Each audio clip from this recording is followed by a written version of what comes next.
eficacia de un medicamento, si no se cumple su tratamiento, disminuye muchísimo. Y si tenemos en cuenta que prácticamente el 50% de la medicación que se está administrando no se utiliza correctamente, directamente se está disminuyendo esa eficiencia entendida como eficacia por coste, ¿no?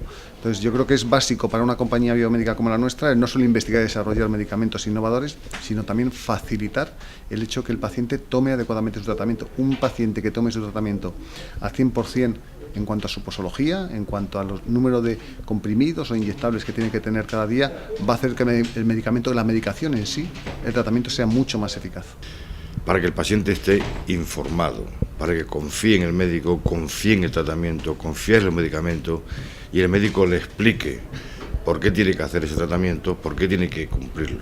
Si el paciente desconoce todo eso, desconfía y entonces muchas veces no se adhiere al tratamiento, no lo cumple y naturalmente el resultado no es positivo.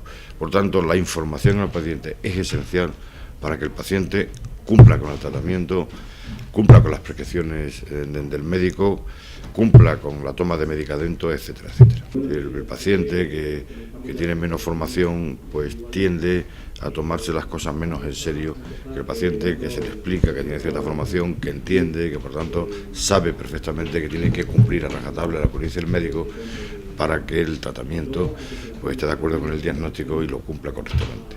Es necesario la formación del paciente. Nosotros estamos muy preocupados en la Defensoría el que los pacientes sepan sus derechos, que los ejerzan y que estén formados, que tengan conocimiento, precisamente para evitar pues causas no queridas. Yo creo que la sanidad, al hablar de despersonalización, pues claro, estamos hablando de la poca humanización, ¿no?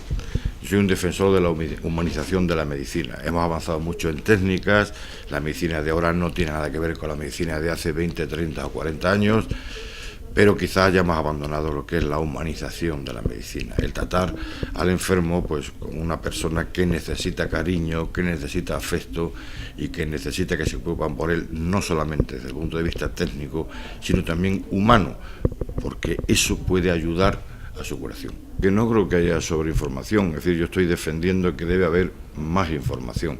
Precisamente, si hay más información, el paciente sabe lo que tiene que hacer. Los medicamentos son buenos si se diagnostican adecuadamente y pueden ser todo lo contrario si alguien se automedica, se los toma por su cuenta. Eso es peligroso, no se debe hacer y ahí entra otra vez la información que el médico debe facilitar al paciente. Yo creo que es una labor no solo de la industria biomédica, es una labor en la cual también el paciente tiene que estar implicado, las administraciones y el propio profesional sanitario. Estoy hablando de enfermeros, estoy hablando de médicos, estoy hablando de farmacias.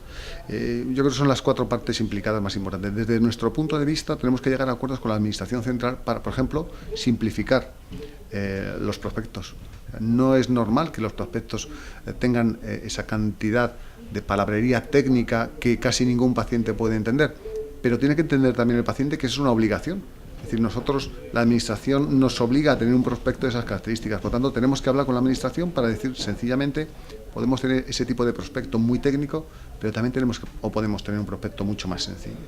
Si una persona le diagnostican una enfermedad grave que requiere un tratamiento riguroso, que hay que seguirlo a rajatabla, cumpliendo las prescripciones del médico, en tomas, horas, tipo de vida, tipo de alimentación, y no lo hace, la primera consecuencia es que no se cura.